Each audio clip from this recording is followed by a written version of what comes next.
এতিয়া আমি গীৰ্জাঘৰৰ পৰা ঘূৰি পেলাই ৰিটাৰ্ণ আমি ঘৰলৈ গৈ আছোঁ আৰু ইয়াতে ৰাস্তাটো অলপ বহুতে বেয়া আছে আৰু আপোনাৰ দেখা পাইছে এইবিলাক চব খেতি এইটো হ'ল লবৰ খেতি আৰু আগত আছে তামোলৰ খেতি মানে বেছি ইয়াতে খেতি আছে আৰু ইয়াৰ মানুহবিলাকো ভাল ব্যৱহাৰ পাতি আৰু আমি এইটো জেগাত কেতিয়াও অহা নাই আজি প্ৰথমবাৰ অহাৰ কাৰণে মানুহ সোধাৰ কাৰণে কৈও দিছে দেচোন ভালদৰে কৈ দিছে আৰু বুজাইও দিছে কেনেকৈ কি কৰিব লাগে আমিতো নতুন আহিছিলোঁ আজি আৰু ফাইনেলি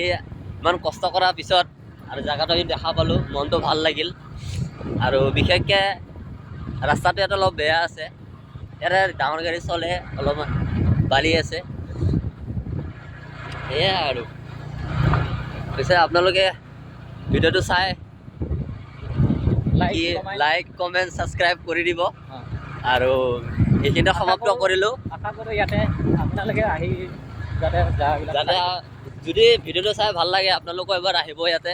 আৰু জেগাটো এনজয় কৰি যাব আৰু ভিডিঅ'টো এইখিনিতে সমাপ্ত কৰিলোঁ মই আৰু নেক্সট ভিডিঅ'ত আপোনালোকে মোক পাব বিশেষকৈ